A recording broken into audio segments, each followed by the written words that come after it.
लेकिन अभी हमारे लोग वोट की वैल्यू नहीं समझे। वो पैसे में किसी प्रलोभन पे अवसर पे अपनी वोट दे देते हैं और बाद में 5 साल पछताते रहते हैं। एक दिन का गलत किया हुआ निर्णय 5 साल तक रोते रहते हैं। मैंने पुरुषों को इस मंच से उतार दिया क्योंकि ये जो है ना, ये सामने ये हमारी ये महिला शक्ति, ये हमारी सबसे बड़ी ताकत। एक पुरुष इन्हीं के शरीर का हिस्सा होता है। अगर महिलाएं नहीं होंगी पुरुष हो जाएंगे? बताओ आप ईमानदारी से। क्यों बाबा, गलत है क्या? अगर महिला नहीं होगी तो पुरुष जन्म ले लेगा क्या? नहीं ले सकता ना। लेकिन जैसा पुराने सिद्धांत, पुरानी व्यवस्था ने बनाया कि महिला पैर की जूती है, 2 दर्जे की नागरिक है, आज भी हम उसको ढो रहे हैं। क्यों भाई, मंच पे महिलाएं क्यों नहीं बैठ सकती? सारे पुरुष ही क्यों बैठेंगे? हमें उस व्यवस्था को चेंज करना है। चेंज करने का मतलब ये नहीं कि वो लोग चले गए हम लोग आके बैठ जाएंगे। हम ये समझते हैं कि महिलाओं की जो समस्या है उन पर ज्यादा बेहतर काम महिलाएं कर सकती हैं, तो हमें अपने मंच पे अपनी बहनों को, माओ को, बेटियों को जगह देनी चाहिए और उनको ताकतवर बनाना चाहिए। आज के दिन मेरा सिर्फ आपसे एक यही संदेश है कि जितनी ताकत से बेटे को मदद कराते हो ना, पढ़ाते हो, लिखाते हो, उतनी ताकत से बेटी को भी पढ़ाओ, लिखाओ, उसको मदद कराओ, उसको आगे बढ़ाओ। जो पैसा आप अपने घर में इकट्ठा करके रखते हो कि बेटी की शादी करनी है, फिर दहेज लोभियों को पैसा देते हो, गाड़ी देते हो, ये बंद करके ना, कर्जा लेके देते हो, ये बंद करके बेटी को उस पैसे से पढ़ाओ। डॉक्टर बनाओ, इंजीनियर बनाओ, वकील बनाओ, जज बनाओ, टीचर बनाओ, आईएएस बनाओ, आईपीएस बनाओ, उसको अपने पैरों पे खड़ा करो। फिर ये पैसे वाले लोग दहेजी जो है ना, जो दहेज मांगते हैं, ये उसके आगे पीछे घूमेंगे। उसको कमजोर मत बनाओ, उसको मोहताज मत बनाओ। बाबा साहब अम्बेडकर ने क्या कहा कि मैं किसी भी प्रदेश, देश और समाज की तरक्की का पैमाना उस प्रदेश, देश और समाज में रहने वाली महिलाओं को मानता हूं। मैं इसलिए आपसे कह रहा हूं कि आप भी उनकी तरह उन्हीं की व्यवस्था पर चले जा रहे हैं। हमारा नौकरी कोई लगेगा तो उसे शादी में गाड़ी चाहिए, उसे सोने की अंगूठी चाहिए, उसे कैश चाहिए। और गरीब आदमी कहां से लाएगा सब चीजें? मकान बेचे, जमीन बेचे, क्या करे? इस तरह तो गरीब कभी आगे बढ़ ही नहीं पाएगा। इसलिए हम आपसे कह रहे हैं कि जो पैसा आप अपनी शादी के लिए इकट्ठा कर रहे हैं ना, वो पैसा ना इकट्ठा करके ना हमारी बहनों के ऊपर पढ़ाई में लगाइए। आप जैसे बेटे को चाहते ना नौकरी करे, उसी तरह इनको नौकरी करने वाला बनाइए। जब ये अपने पैरों पर खड़ा हो जाए तो कोई दहेज वाला ना, दहेज के चक्कर में इनकी हत्या ना करे, इनके ऊपर जो है वो गैस सिलेंडर से या फांसी लगा के ना मारे, आपकी बच्ची ना मर जाए। आप समाज बदलो।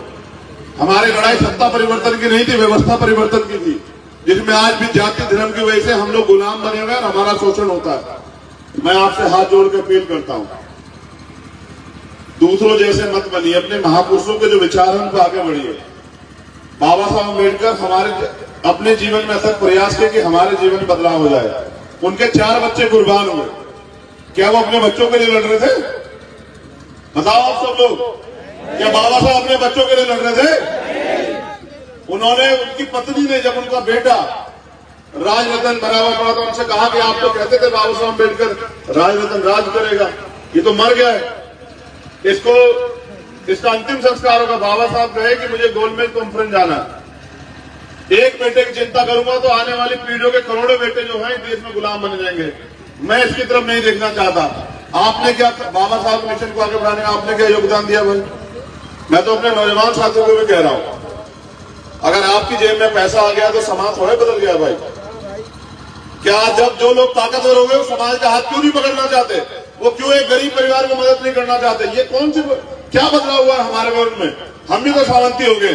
जो पैसा वाला हो गया वो समाज में बैठना ही नहीं चाहता है। देखो, मैं आपसे फिर अपील कर रहा हूं, आप गलत ट्रैक पर चले गए, उसको बदलना पड़ेगा। हमारे महापुरुषों ने क्या कहा?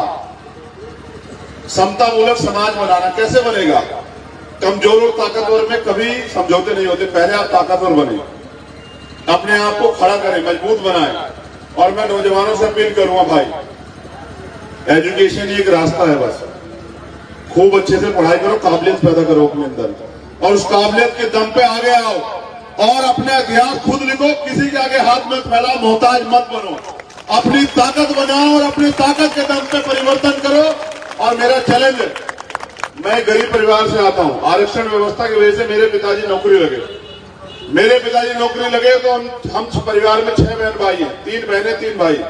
उन्होंने हम 6 के 6 को पढ़ाया और मैंने उनसे ये सीखा कि हर गरीब, हर कमजोर जब फैसला ले ले और तय कर ले और वो उस रास्ते में निकल जाए तो उसको रास्ता बदलने की जरूरत नहीं, बस समय रहेगा, वो लोग सफल हो जाएंगे। मैं आपसे भी अपील कर रहा हूं, नौजवान अपने आप को गुलाम ना समझे, कमजोर ना समझे, मोहताज ना समझे, वो फैसला ले, अपना संकल्प ले, अपना नियम बनाए, अपना सपना देखे, अपना गोल बनाए, सपने के लिए मेहनत करें। अगर आप डॉक्टर इंजीनियर बनना चाहते हैं ना साहब, चलो एक सिंपल भाषा समझाते हैं नौजवानों, चपरासी बनना चाहता है ना कोई, उसके लिए भी टेस्ट देना पड़ता है नहीं पड़ता, बताओ। एक पुलिस का सिपाही बनना चाहे तो क्या 4-6 घंटे प्रयास नहीं करना पड़ता पढ़ने का, दौड़ भी लगानी पड़ती, समझ रहे हो। एक अधिकारी बनना चाहे IAS IPS तो 16 घंटे 14 घंटे पढ़ाई करनी चाहती है, और अगर मालिक बनना चाहे इस देश में तो कितने घंटे काम करना पड़ेगा, उनसे ज्यादा ना। अगर IAS IPS को चलाने वाला बनना है तो फिर कितना ज्यादा काम करना पड़ेगा, उनसे ज्यादा है कम। सरकार ऐसे थोड़े बनेगी सर, मेहनत करनी पड़ेगी, घर से निकल के काम करना पड़ेगा, लोगों के बीच जाकर तैयार करना पड़ेगा, लोगों को समझाना पड़ेगा, उन्हें अपने पैरों पे खड़ा होना पड़ेगा, इसलिए उनको तैयार करना पड़ेगा, उनको बताना पड़ेगा कि वो अपनी रीढ़ की हड्डी मजबूत करें। मैं आपसे भी अपील करता हूं, जितने नौजवान साथी हमें विश्वास रखते हैं, हाथ खड़ा करो। चलो, नौजवानों की बात कर रहा हूं, बुजुर्गों की नहीं, जो हमारे बराबर के, हमसे छोटे नौजवान। सर धन्यवाद। चलो वादा करो हमसे कि आज के बाद किसी के पैर नहीं छुएंगे, कोई हो चाहे। चलो वादा करो माँ बाप के अलावा, दोनों हाथ उठा के वादा करो जो लोग हमने विश्वास करते हैं। नहीं छुएंगे किसी के पैर, छुएंगे तो अपनी माँ के, चाची के, दादी के, चाचा के, ताऊ के, किसी के और के आगे अपनी रीढ़ की हड्डी नहीं झुकाएंगे किसी भी कीमत पर। बहनों से भी कह रहे हैं, तुम पैर छूते हो सम्मान के लिए, वो लोग समझते तुम कमजोर हो, समझ रहे हो। बंद करो पैर छूना, आंख से आंख मिला के बात करो और अपने हक अधिकार को छीनो। मांगने से आपको सिर्फ भीख मिलेगी, अपने अधिकार छीनने पड़ेंगे। मैं तो आपको जगा सकता हूं, बाकी काम लड़ाई आपको लड़नी। तो मेरी आपसे अपील है कि अपने आप को कमजोर ना रखें किसी से।